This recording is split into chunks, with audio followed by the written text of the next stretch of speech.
Simulcast of the Neil Haley Show and celebrity interviews live from the Grotto with Greg Hanna. Greg, what's going on, man? How are you? Doing fantastic. How are you doing? Fantastic. And our guest today is Jeremy Sisto from FBI. How are you, Jeremy? Thanks for stopping by. I'm good. I'm good. Thanks for having me. Oh, you've been asked lots of questions, wouldn't I, in the tour, right? Gotta love those tours, right?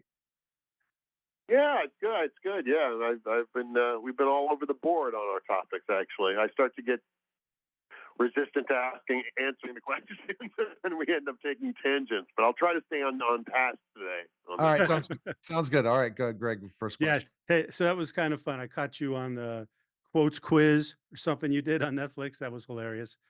Uh, What but was it? yeah, you didn't see it. Uh, What was it called? What was it? yeah, it was like a quotes quiz. Like people would give you were reading lines from different movies or shows, and Oh, then you had to guess what they were. It was kind of funny. okay. How did I do? Oh yeah, one of them was like something I was in. Right? Yeah, exactly. Yeah, it was pretty Yeah. funny. Yeah. Good. But, yeah, so cool. So FBI, that's a cool show.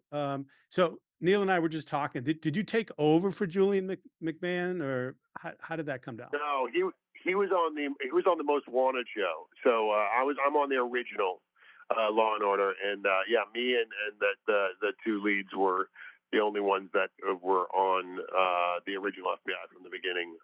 And I'm like the head of the headquarters, the war room, and yeah, and the Most Wanted team is the team that is the other show. This is the late night spinoff, and then they travel around the country tracking down the worst criminals, the Most Wanted.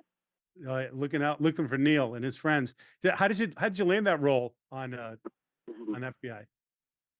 Well, I had done Law and Order with Dick, and so he brought me in. And I was on a show called Ice at the time that I was really enjoying. It was, but it was kind of in one of those weird windows in this streaming world where it was kind of hard to watch the show unless you had a certain device, and so that was kind of frustrating.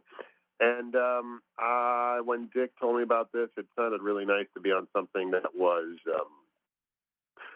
where the audience was, you were clear who was going to be watching it, and also it was it was an exciting idea because in considering the role, I was looking into how the FBI really works to prevent and solve crimes in New York, and they have this amazing mechanism where they have 50 different representatives from 50 different organizations. They all pile into one room when there's an active shooter, and they try to solve it. And it's one person conducting the whole thing, and it's kind of a pretty complex and intricate sort of being.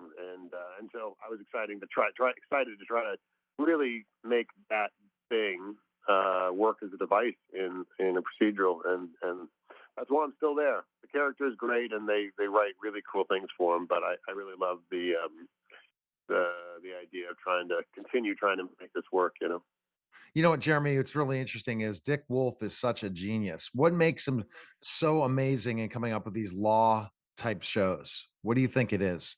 I mean, I think he's. I think his instincts probably. I think he's got really good casting instincts. And then he has a real. I think he has a real connection to his audience. Like he just has an instinct to like, you know what? My audience is going to the audience of this show is going to be like they're going to want to turn the channel if we go in this direction. This is what they're here for. Let's find a way to stay in here. And I don't think he micromanages. I think he can't. How could you? You have all these different shows on, but he can very quickly make decisions that have a huge impact on whether or not the show is going to be able to exist in the future and be something that can be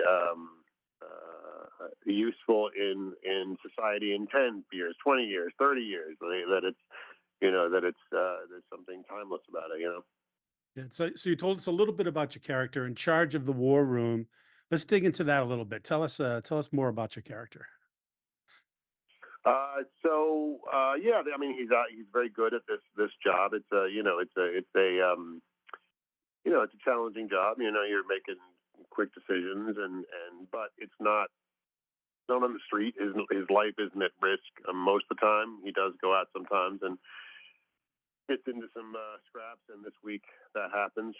But in general, he is about results, and he loves people. He loves empowering people, utilizing people for their skill and what they're great at, and bringing the best out of people. All that kind of leadership stuff.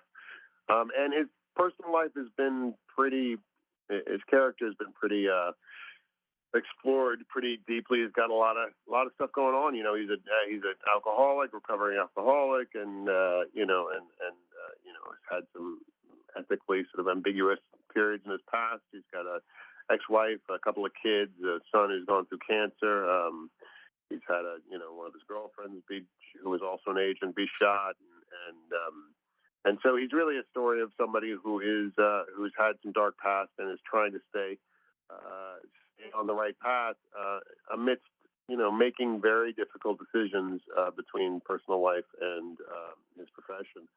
And so this episode is something that really explores that in a new way. Well, It's crazy to know, and I'm going to tell this to Greg, and then Greg has his question. He asks all our celebrities, so you have to be wide awake for this one, Jeremy, because he's going to hit you hard. That basically what our professionals who serve and protect us, Greg and Jeremy, yeah. are just amazing because they are able to be able to handle it, and then go back to their home life after such traumatic things they go through. It's unbelievable, and yeah, it is. Go ahead, Greg, with the question. It's going to hit Jeremy over the head. Go ahead. All right, Jeremy, here we go. It's a nice softball for you, first thing in the morning. So tell me, Jeremy, what do you feel is the most important thing in life you've ever learned? Oh, okay. I'm hoping I haven't learned it yet because I need some answers. Honestly, no, I'm just kidding. What is the most important thing I've learned in life? I mean, it just kind of depends on what you're talking about. Right now I'm at a point in my life where I'm trying to, get these kids out and get these kids into the world, and trying to make them better than me. You know what I mean? Like trying to, and it's a challenge. That's a challenging thing. I mean, so, if you're talking about acting, it's like, or some kind of work, some kind of flow state kind of vibe. For me, it's like, I guess the biggest thing for me is that I had to learn was that I am my own person. How my brain works is unique. That's how I have to see it, because I found myself for so long trying to do things the way other people do them.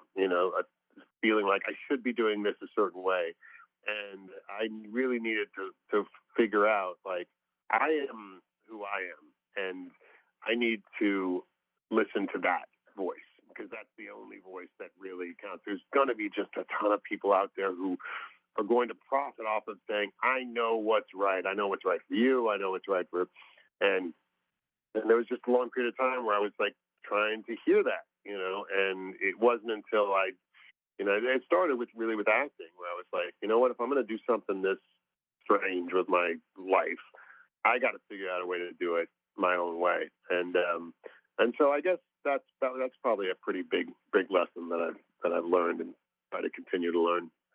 I think that's a Great. fantastic Yeah. lesson for sure. We could check it out tomorrow. The new episode drops tomorrow, FBI on CBS, right? And check you out and check out this new storyline. It's going to be really amazing for your fans, right? Yes, I think it's going to hit pretty hard. I haven't seen it, but Benito Martinez, great actor, is playing with me in it, and I think it's a really good one. So yeah, please tune in.